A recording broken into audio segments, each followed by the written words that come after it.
오늘은 그리스도의 남은 고난이라고 하는 제목을 가지고 말씀을 서로 은혜를 받고자 합니다.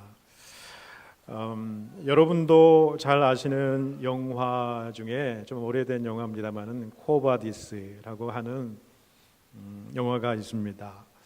참 오랜 세월 동안 많은 버전으로 영화화 됐음을 우리가 보게 되는데 그 중에 가장 유명한 것이 1951년도에 주인공인 로버트 테일러하고 데보라 커가 주연한 작품이라고 합니다. 근데 원래 이 영화는 원래 폴란드의 작가이자 저널리스트인 헨리크 시엔키에비치의 소설이죠. 역사 소설입니다만 이것을 영화화한 것이죠. 근데 이 소설의 내용은 바로 이 네로 황제의 시기에 로마 제국을 배경으로 하는 역사 소설입니다. 그 가운데 남자 주인공이 로마의 군인이자 또 호민관이고 정치가이지요. 이 젊은 남자 주인공이 운명적인 한 여인을 만나게 되는데 그 여인이 바로 여자 주인공인데 독실한 초대 기독교인이었지요. 그래서 그 운명적인 만남 가운데 사랑이 싹트고 이 로마의 젊은 정치가도 결국에는 예수 그리스도를 영접하게 되지요. 그러는 가운데에 로마의 대화재가 일어나고 그 일들을 통해서 네로 황제가 기독교를 박해하는 그러한 이 역사적인 배경하에 결국에는 그 사랑하는 여인도 핍박을 당해 목숨을 다하는 그런 좀 비극적인 그러한 이제 역사의 배경을 가지고 그 소설과 영화가 나오게 됩니다. 그런데 사실 영화의 제목 이 코바디스라고 하는 이 제목은요, 십자가를 앞에 두신 예수 그리스도와 베드로와의 대화 가운데에 나온 라틴어입니다. 요한복음 13장 36절에 보시면은 베드로가 예수님을 향해서 주님 어디로 가시나이까? 이게 이제 코바디스 도미네, 이제 라틴어로 그렇다는 거지요. 그러자 예수님께서 뭐라고 대답하시냐면은 지금은 내가 가는 곳으로 너는 따라올 수 없을 것이다. 그러나 나중에는 네가 따라오리라. 이러한 말씀을 하셨어요. 자, 사실 그런데 이 코바디스라고 하는 것은 이 요한복음의 코바디스 이 말보다는 사실은 외경에 베드로 행전이라고 하는 외경이 있습니다. 그리고 초대교회의 전승이 있는데 그 전승에서 내려온 그 일화에서 유래가 되었지요. 로마의 박해가 아주 심해집니다. 그래서 베드로가 로마에서 복음을 전하다가 이제 너무 심하게 되니까 이 교우들의 공고에 따라서 로마로부터의 피난길을 가게 되죠. 근데 그 가는 도중에 예수님의 환영을 보게 됩니다. 근데 그 예수는 이 베드로가 로마에서부터 지금 밖으로 나오고 있는 중인데 이 예수는 반대로 로마로 향하는 그 길을 가고 있었던 것이지요. 그러면서 베드로는 그 예수님을 만나서 질문한 것이 바로 코바디스 도미네입니다. 주여 어디로 가시나이까? 이렇게 묻게 되는 것이죠. 복음서에서 그렇게 묻고 나서 36년의 세월이 흘러간 그때 또다시 질문을 한 것이지요. 그때 예수는 뭐라고 대답하냐면 십자가에 다시 못 박히러 로마로 간다. 이렇게 이야기를 했습니다. 이 말인즉슨 네가 버린 어린 양들을 위해서 내가 다시 로마로 돌아가서 십자가를 지고 나는 죽으러 가노라. 이런 말씀이셨죠. 자, 이 환영 가운데에 그 예수님의 음성을 듣고 나서 이 베드로가 뉘우치게 됩니다. 그리고 다시 로마로 돌아가서 복음을 전하다가 결국에는 잡혀서 네로 황제에 의해서 순교를 당하게 되지요. 그때 순교를 당할 때에 이 베드로는 예수님이 십자가에서 돌아가셨는데 그 십자가에서 나는 똑바로 돌아가는 것조차 주님한테 죄송스럽다는 거예요. 그래서 그 십자가를 꼬꼴로 지면서 역십자가형을 당하는 그런 베드로의 모습을 우리가 보게 됩니다. 저는 이 이야기가 오늘 본문의 사도 바울의 고백이죠. 그리스도의 남은 고난을 교회를 위해서 내 육체에 채우노라. 참 귀한 고백인데 정말 아무나 할 수 없는 고백이라고 생각을 합니다. 근데 이 고백의 내용이 사도 바울의 고백의 내용이었고 사도 바울이 그의 삶을 통해서 증명해낸 그런 이 말씀이었고요. 또한 베드로가 마지막 인생 코바디스 도미네 예수여 어디로 가시나이까라고 하는 질문 가운데 다시 그가 예수 그리스도의 고난을 위해서 남은 고난을 위해서 자신의 육체를 드린 이 삶의 이야기가 오늘 본문에 펼쳐지고 있고 이 고백 그리스도를 위하여서 그리스도의 남은 고난을 내 육체에 채우겠다라고 하는 고백, 이 고백은 가장 성숙한 신앙인의 고백이다라고 볼 수가 있겠습니다. 우리가 예수를 믿고 구원받은 이후에 크게 보면 우리가 세 가지 단계로 우리의 신앙이 성숙해져 가는 것을 보게 됩니다. 첫 번째 단계는 하나님이 나를 위해서 존재하는 단계죠. 내 자신의 문제를 해결하기 위해서 하나님이 필요로 하는 단계입니다. 그래서 하나님께 무엇을 달라고 계속해서 요청합니다. 주세요, 주세요라고 이야기를 하는 것이죠. 하나님 건강을 주십시오. 돈과 재물을 얻게 해 주십시오. 부자 되게 해 주십시오. 아들 잘 되게 해주시고 딸이 성공하게 해달라고 대박 나게 해주세요 라고 하는 기도를 하나님 앞에 올려드립니다.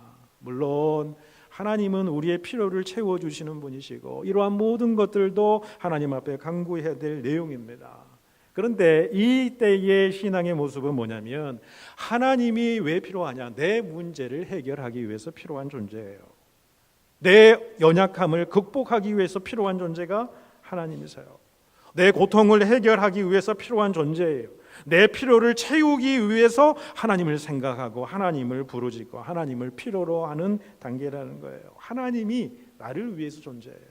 물론 그 말씀도 맞습니다만은 이 신앙에만 계속 머물러 있으면 어떤 신앙으로 변질되냐면 내 육신의 소욕과 욕망을 위해서 필요한 존재가 하나님이시다라고 그렇게 생각을 하는 거예요. 내 필요를 채워주는 하나님으로만 하나님을 만나는 거예요. 그런데 다음 단계는 이 성숙으로 가는 단계라고 봅니다. 이 단계는 내가 하나님을 더 깊이 알아가는 그런 단계죠.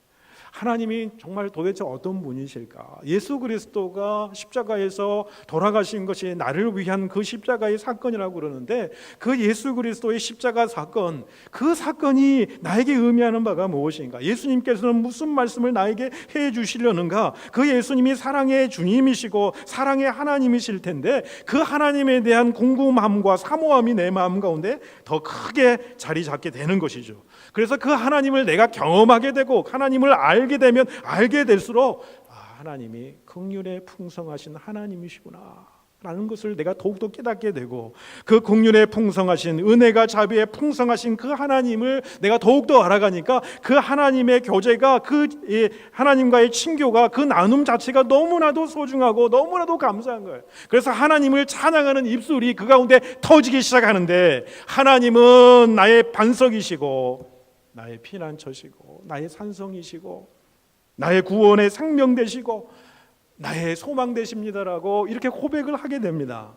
인격적인 하나님과 사귀어가는 그런 과정 속에 들어가게 되는 것이죠. 그러면서 하나님을 더 깊이 알아가는 그 과정 속에 내 자신이 하나님을 만나게 되고 하나님을 사랑하게 되고 하나님을 사랑하는 그 경험의 자리로 내가 들어가게 되면 내 신앙이 성숙되어지는 것이죠. 그래서 예배를 더욱더 사모하는 겁니다. 예배를 더욱더 사모해요. 하나님께서 이전에 오셔서 주의 높은 보좌 앞에 높은 보좌 위에 계시지만 이 땅에 내려오셔서 우리가 드리는 이 예배 현장 가운데 오심으로 말미암아 우리의 예배를 받아주시는 그 하나님만을 온전히 바라보면서 하나님께서 나에게 말씀해 주시는 것이 무엇인가, 하나님이 나에게 깨닫게 해 주시려고 하는 것이 무엇인가, 그 하나님을 사모하는 심령으로 온전히 하나님만을 바라보며 하나님의 은총을 사모하는 그 심령이 내 마음 가운데 생기기 시작하는 거예요.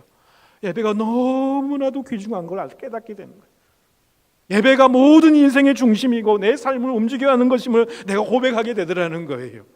예배에 참여하는 것이 그저 방관자의 입장이 아니에요. 성가대가 오늘은 뭐 몇 점이다, 설교가 오늘 들을만하다, 어쩌다 이렇게 이야기하는 것이 아니에요. 하나님께서 이 예배를 통해서 나를 만나주시기를 원하시는데 그 하나님을 만남을 사모하는 귀한 심령으로 온전히 하나님 앞에 집중해서 하나님께서 나에게 깨닫게 해주시고자 하는 그 음성을 내가 듣는 거예요. 만나는 거예요. 경험하는 거예요. 그게 예배를 사모하는 심령이에요. 그렇게 예배를 사모하게 됩니다. 또 변화가 일어납니다. 기도 중에 하나님을 경험하는 거죠. 내가 기도했더니 하나님이 응답해 주시라는 거예요. 더 기도했더니 하나님이 응답해 주시는 게 내가 원하고 내가 소망하는 바대로가 아니라 하나님께서 더 크시고 아름다운 풍성한 것들로 채워주시는구나 라는 것을 내 기도 가운데 내가 경험하는 거예요. 내 응답뿐만 아니라 기도 자체가 좋은 거예요. 하나님과 교제하는 그 시간이 너무나도 좋은 거예요. 내 기도하는 그 시간, 그때가 가장 즐겁다. 이거를 경험한 사람은요, 성숙한 신앙이 되는 거예요. 또 성령 충만함을 내가 바라요. 성령 충만하냐고 예수가 내 안에 충만하지 않을 때 세상적인 생각으로 이 세상 살아갈 때 보면 완전히 다른 내 자신의 모습을 바라봐요. 그러나 성령 충만하면 내가 생각하는 게 달라져요. 마음의 태도가 달라져요. 내 입술이 달라져요. 내 행동이 달라진 걸 느끼는 거예요. 그러니 성령 충만함을 사모하는 거죠. 이게 신앙 성숙의 단계로 들어가는 거예요. 하나님을 내가 직접적으로 인격적으로 만나고 경험하는 단계라는 거예요. 내가 만나니 더더욱 깊이 하나님을 더 열망하는 자리로 들어가는 거예요. 그래서 이제는 내 유익을 위하여 하나님이 필요한 존재가 아니라고 고백해요. 이제는 내 육신의 소욕과 욕망을 채우기 위해서 필요한 존재라고 하나님을 부르지 않아요. 내 필요를 채우려는 분이 아니라는 거예요. 아니에요. 그 자체, 하나님의 자체가 너무너무 좋은 거예요. 하나님과의 깊은 교제로 들어가니 그 하나님의 사랑 가운데 거하는 그 자체가 너무너무 좋은 거예요. 이것을 경험한 자가 신앙이 성숙해지는 겁니다. 성숙한 신앙이 되는 거예요. 그런데 오늘 본문 말씀은 가장 성숙한 신앙의 단계를 이야기하고 있어요. 참 이 말씀을 보면서 이 고백, 그리스도의 남은 고백을 교회를 위해서 내 육체에 채우노라, 이 고백을 제가 오늘 들으면서 설교 말씀을 준비하면서 정말로 이 말씀을 제가 설교할 준비가 되어 있지 않다라는 생각을 했어요. 나는 과연 그리스도의 남은 고난을 내 육체에 채우는 삶을 살아가는가? 자신이 없었어요. 가장 성숙한 신앙의 단계예요. 하나님이 나를 위해서 존재하는 게 아니에요. 하나님과 교제했던 그 사랑의 하나님을 내가 느끼고 내 영적으로 충만함을 느끼는 것도 아니에요. 가장 성숙한 신앙은 뭐냐면 하나님을 위해서 내 자신을 드리는 거예요. 이게 가장 성숙한 신앙이라는 거예요. 나의 나된 것은 모든 것이 하나님의 은혜인 줄 고백하고 하나님을 위해서 이제 내 인생을 어떻게 하나님 드릴 것인가라고 고백하는 거예요. 주님을 위해서 주님의 뜻을 이루기 위해서 제 인생을 드리겠습니다라고 고백하는 그런 삶이라는 거예요. 여러분 베드로요. 여러분 그의 인생을 여러분 보시면 복음서와 사도행전의 이 베드로는 너무나도 다릅니다. 복음서에서 이 베드로의 모습을 봅시다. 예수님께서 거의 이제 예루살렘으로 향해서 이 십자가를 지시는 공세기의 마지막 바로 직전에 제자들을 저기 헐몬산 근처로 데려가셔서 거기서 집중 훈련하시면서 있으면서 가이사랴 빌립보라는 곳에서 제자들한테 그때서야 묻습니다. 사람들이 나를 누구라 하느냐? 그리고 너희는 나를 누구라고 하느냐라고 하는 질문에 여러분이 잘 아시는 베드로가 무엇이라고 대답합니까? 당신은 그리스도시요 하나님의 살아계신 아들이십니다 라고 그랬어요. 주님께서 그 고백을 듣고 얼마나 기뻐하신지 몰라요. 그 고백 위에서 주님께서 뭐라고 맞았으면 이제 나는 십자가의 고난의 길로 가게 될 것이다. 십자가에서 죽고 사흘 만에 살아갈 것을 그때서야 말씀하셨어요. 그런데 그 말씀을 듣고 제자 베드로의 모습은 어땠습니까? 어떻게 예수님께서 십자가에 죽을 수 있습니까? 내가 십자가를 대신 내서 주님께서 십자가를 대신 지겠습니다. 주님이 죽을 일은 절대 없습니다 라고 이야기를 하니까 예수님께서 바로 베드로를 향해서 사단아 뒤로 물러가라 그렇게 말씀하셨잖아요. 사실은 베드로의 마음속에 무슨 마음이 있었냐면은 아니, 여태까지 주님을 모든 걸 버리고 따라오지 않았습니까? 모든 걸 버리고 다 따라왔어요. 가정도 버리고 내 직업도 버리고 다 따라왔는데 이제 죽으면 어떻게 하시렵니까? 라는 거예요. 주님의 나라에 내가 한 자리 해야 되는 거 아닙니까? 라는 거예요. 예수 그리스도를 따르는 것이 어떤 예수 그리스도를 따르냐면 정치적인 메시아로 따른 거예요. 수많은 이적과 기적과 능력을 베푸시는 그 예수님의 모습을 보고 이제 예루살렘에 가시면은 로마의 그 제국에서 해방이 되어서 이 유대 나라의 왕이 되실 그 예수 그리스도를 따랐다는 거예요. 그런데 예수 그리스도가 예루살렘 가서 죽으신다고요? 그거는 얼토당토하는 말씀입니다. 내가 어떻게 모든 걸 버리고 주님을 따랐는데, 그렇게 이야기하는 거예요. 하나님을 위해서, 하나님의 나라를 위해서, 복음을 위해서 자기 자신의 삶을 드린 게 아니라 자기 자신의 욕망을 성취하기 위해서 예수님을 따랐다는 거예요. 그게 원래 베드로의 신앙이었어요. 그런데 사도행전의 베드로를 봅시다. 예수님이 말씀 그대로 십자가에 죽으시고 3일 만에 부활하시고 승천하시고 또 약속하신 오순절에 성령의 놀라운 충만함을 베드로가 받잖아요. 그리고 나서 어떻게 바뀝니까? 오늘 이 사도 바울의 고백의 단계로 가잖아요. 이제 우리가 주님을 위해서 고난을 받자. 거룩한 고난에 동참하자는 거예요. 베드로전서의 모든 내용이 그런 말씀이라는 거예요. 베드로전서 특별히 2장 20절 이하에 보시면 이런 말씀을 합니다. 선을 행함으로 고난을 받고 참으면 이는 하나님 앞에 아름다우니라. 이를 위하여 너희가 부르심을 받았으니 그리스도도 너희를 위하여 고난을 받으사 너희에게 본을 끼쳐 그 자취를 따라오게 하려 하셨느니라. 이렇게 고백하는 거예요. 주님이 우리를 위해서 십자가에 고난받은 것처럼 이제 그 주님의 고난의 발자취를 따라 살아가는 삶, 그 삶을 우리는 살아가노라. 그렇게 베드로가 고백하고 권면했던 내용이죠.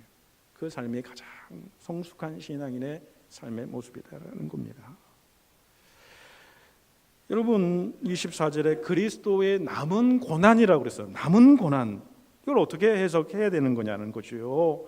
이것은 그리스도의 남은 고난은 그리스도의 속죄적인 고난, 그 십자가의 그 속죄의 그 고난이 불충분하다는 이야기입니까? 그래서 성도들의 고난을 통해서, 사도들의 고난을 통해서 그리스도의 속죄가 보충되어야 된다라고 하는 그런 말씀입니까요? 그런 말씀이 아닙니다. 그리스도의 고난은, 그리스도의 십자가의 구속의 은총은 결코 부족하거나 모자라지 않아요. 예수 그리스도의 고난으로 십자가로 단번에 하나님과 인간 사이의 화평이 이루어졌습니다. 십자가상에서 예수는 다 이루었다라고 말씀을 하셨다는 것이요. 그리스도의 고난으로 구원의 역사는 완전히 완성이 되었어요.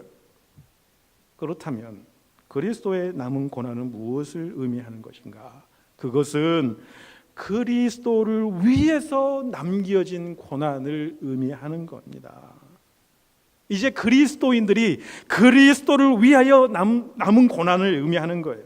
그리스도인들이 그리스도를 위하여, 복음을 위하여 고난을 당할 때에 그리스도께서 함께 고난을 당하신. 왜 그런지 아세요? 그리스도는 교회의 머리 되시기 때문에 그렇습니다. 그리고 교회는 그리스도의 몸입니다.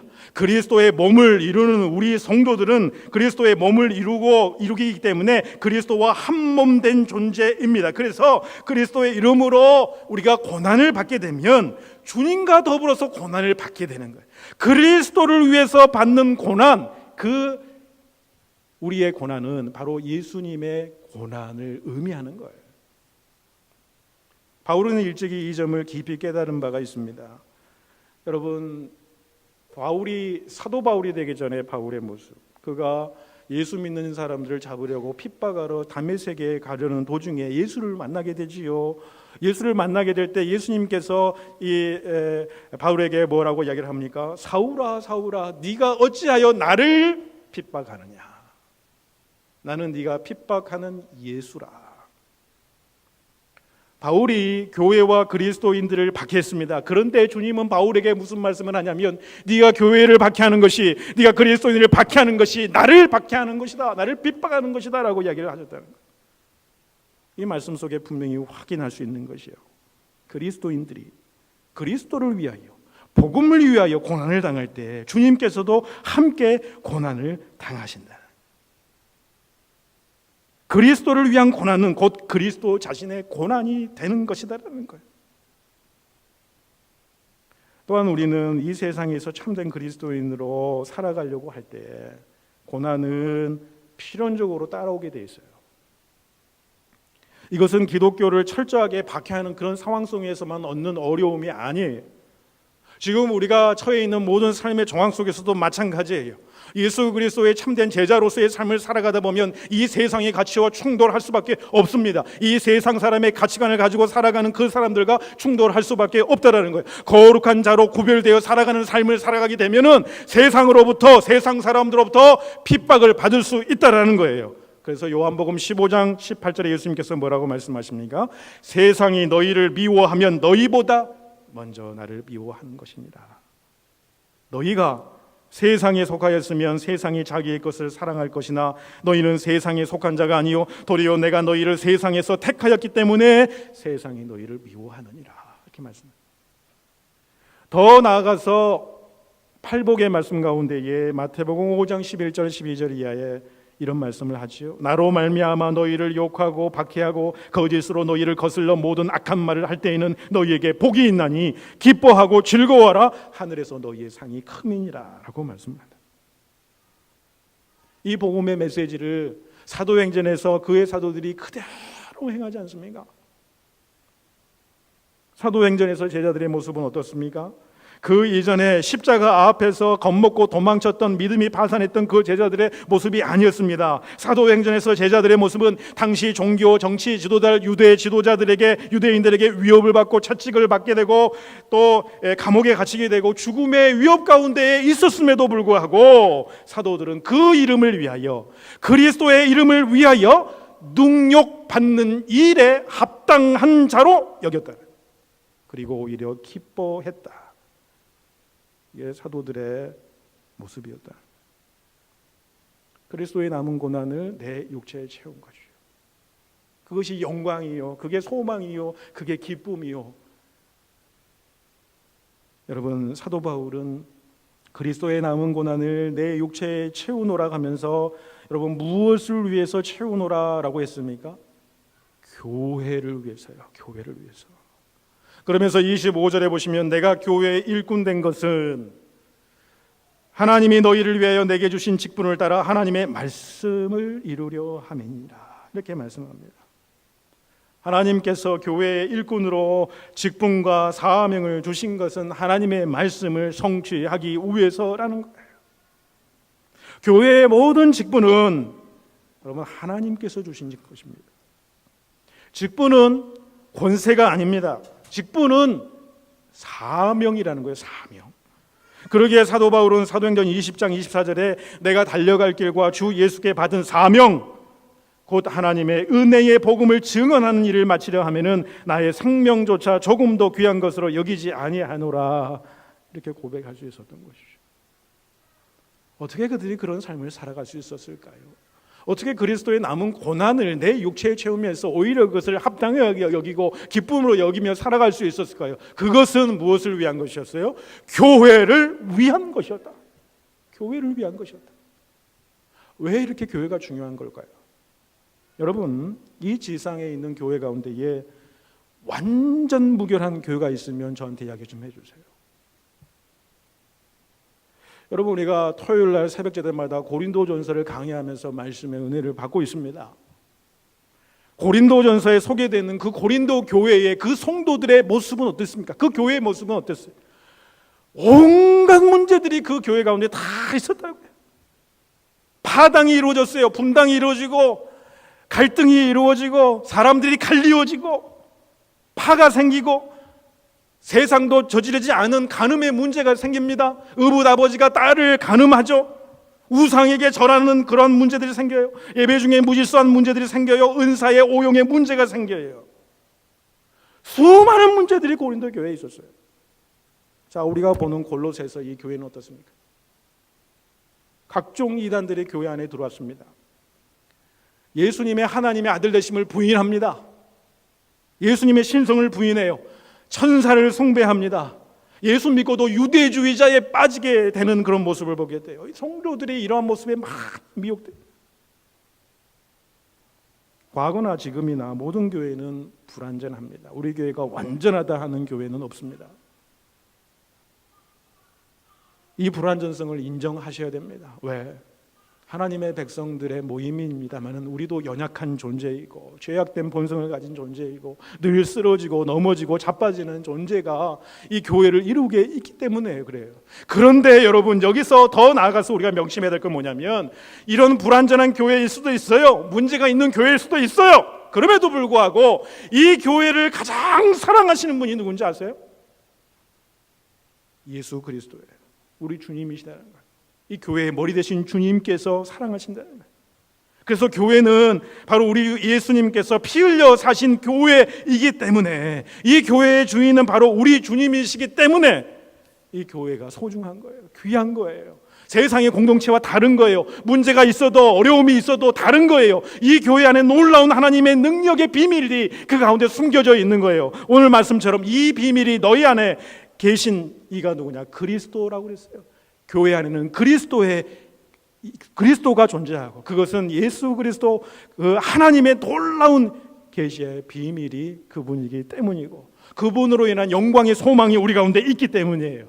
교회란 하나님의 비밀인 그리스도를 우리가 알아가게 되고 그를 또 닮아가는 곳이에요. 그를 경험하는 곳이에요. 그리고 그로 인해서 영광의 소망을 갖게 하는 것이 교회라는 거예요.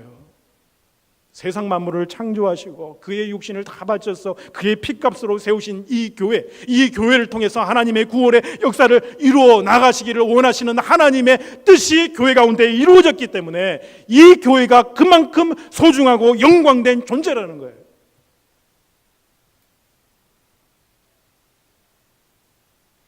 이 몸된 교회를 사랑하는 것이 주님을 사랑하는 것입니다.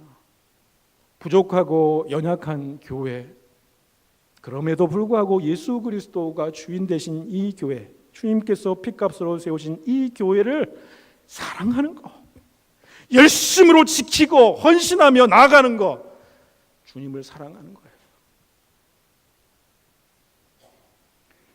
또한 교회는 바로 우리 주님처럼 우리들이 온전한 주님의 분량으로 우리를 채워나가기를 원하시는 하나님의 목적과 계획이 이 교회를 통해서 이루어지는 거예요. 28절에 보시면, 우리가 그를 전파하여 각 사람을 구원하고 모든 지혜로 각 사람을 가르치면 각 사람을 그리스도 안에서 완전한 자로 세우려 하십니다. 교회는 그리스도가 머리 되시고 그리스도가 주인 되십니다. 그리스도의 영광을 드러내는 곳이 바로 교회입니다. 그렇기 때문에 교회는 성도들로 하여금 그리스도의 완전한 분량으로 이르도록 하는 곳이 교회예요. 혼자서도 성숙을 이룰 수 있다고요? 교회에 다니지 않고, 교회에 문제가 많아서, 교회의 상처를 받아서, 교회에 나오지 않고 혼자 성경 열심히 읽고 기도해도 내 신앙의 성숙을 이룰 수 있다고요? 천만의 말씀이에요. 스스로 내 스스로 위안을 삼을 뿐이에요. 자기 만족과 자기 위로가 있을 뿐이에요. 내 신앙의 성숙을 알아주고 내 신앙의 성숙을 확증할 수 있는 것이 무엇입니까? 공동체 아니에요. 교회 아니에요. 신앙의 성숙은 반드시 관계를 통해서 이루어져요. 하나님께서 창조하신, 하나님께서 직접 제정하신 가정과 이 교회라고 하는 공동체를 통해서 하나님께서는 하나님의 구원의 역사를 이루시고 하나님의 신앙의 성숙을 예수 그리스도의 온전한 분량으로 이루시기를 원하신다는 거죠. 물론 교회 안에 연약한 점들 때문에, 관계 때문에 힘들어하고 시험 들 수도 있습니다. 그러나 그 점들을 우리가 신앙적으로 어떻게 극복할 것인가, 그 극복에 의해 신앙의 성숙이 우리에게 다가오는 거죠. 아픈 만큼 성숙해지는 것입니다. 여러분, 오늘 말씀 앞에 우리가 다시 한번 결단할 수 있기를 바랍니다. 교회는요, 주님의 십자가의 피 흘리심으로 세워진 교회입니다. 바울의, 베드로의 눈물이 있었고 희생이 있었고 땀이 있었고 피 흘림이 있었기 때문에 교회가 세워진 거예요. 우리 교회도 마찬가지입니다. 40년의 세월 동안 이렇게 예배 드리는 현장 가운데 우리가 복받은 것은 이 교회를 위해서 헌신한 손길이 있기 때문에, 한 사람 한 사람이 눈물을 뿌린 그 결과예요. 한 사람 한 사람의 그 기도의 결과예요. 한 사람 한 사람의 그 헌신과 희생의 결과예요. 우리는 우리를 통해서 이제 하나님의 교회를 복되게 하시기를 원하시고, 우리를 통해서 하나님의 온전한 분량, 예수 그리스도의 완전한 분량에 이르기까지 우리를 성숙한 신앙으로 이끌기를 원하시는 그 하나님의 그 뜻과 하나님의 그 마음을 우리가 받아서 우리의 자신의 눈물과 희생과 섬김과 직분으로 말미암아 정말 하나님이 기뻐하시는 교회로, 하나님이 보시기에 건강한 교회로, 온전한 교회로 만들어서 주님께 영광 올려드리는 저와 여러분 될 수 있기를 축원해 드립니다. 기도드리겠습니다.